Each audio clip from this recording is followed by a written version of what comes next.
Dead, quatrième livre, Kerbero. Moi, c'est pour la croissance. On continue, c'est la suite de l'un de mes textes.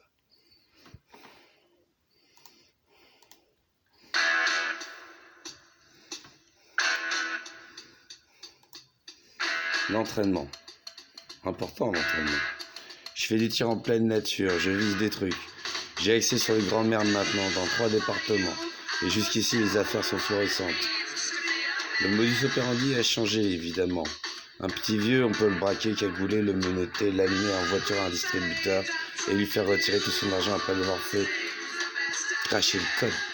J'en ai fait 12 d'affilée, puis j'ai attendu. Celles-là, elles sont passées au JT, la fosse au crash tube et à leur caméra. Il faut que je me mette au vert.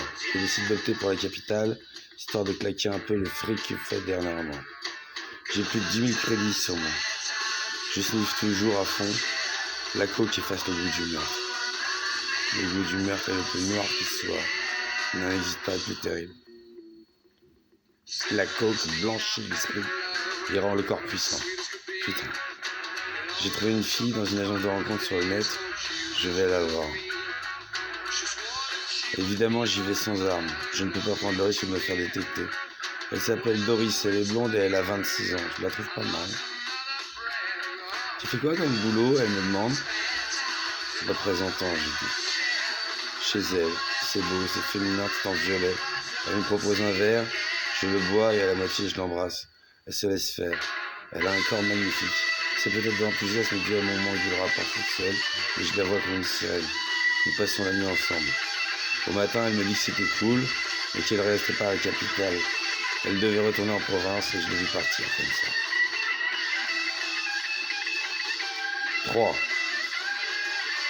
21 cadavres m'attendent maintenant, un au fond d'un lac, solo. 16 proprement enterrés et les autres dispersés. J'ai fait ça en un mois, en prenant mon temps. Maintenant, j'ai payé mes loyers en retard, je déambule dans mon appartement. Sur les étagères que j'ai achetées, une mèche de cheveux, des montres, un mouchoir, une chaussure et le doigt, bien sûr, qui puait comme deux. J'ai décidé, après quelques bonnes nuits arrosées en boîte, d'opter pour la vitesse supérieure pendant un temps. Je vais shooter dans la foule, retrouver une fouille avec mon silencieux caché, faire des cartons et m'en aller. Je décide de choisir les soldes prochaines, dans 4 jours. Pendant ce temps, je me prépare. Avec un long manteau devant un miroir, je m'entraîne à dégainer et à tirer sans être remarqué. C'est simple, il faut retirer une de ses manches. Vient enfin le grand moment. Je sais, je fais contre-productif. Les soldes, d'un point de vue économique, sont une réussite. Mais il faut que je prouve quelque chose. Il faut que je prouve la valeur d'une foule. À mon avis, elle est nulle. Personne ne s'occupe de personne. Voyons si j'ai raison. Ils étaient là à piétiner devant le grand magasin. Je passe et je tire dans le brouhaha, mais poum, son zizou. Je vois une femme s'écrouler, puis un adolescent. Je décide de m'arracher et puis je m'aperçois que tout reste normal.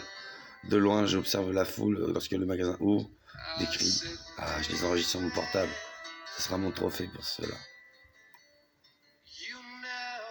Je continue avec les soldes. Et vient le grand moment. Je me vois au JT, le tueur des soldes. La gloire.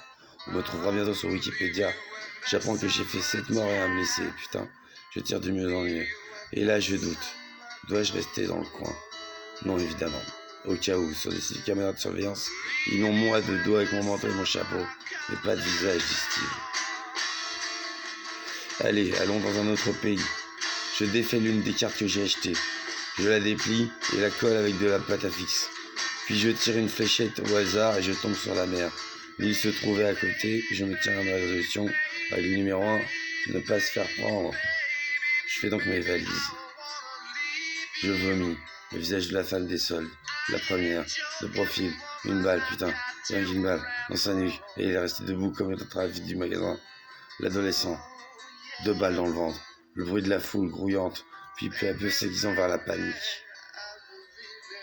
La mer, le soleil, des nanas à profusion. Voilà, ici je me sens bien. Je vais y rester 2 mois. J'ai largement de quoi. Monsieur Puant va m'attendre gentiment.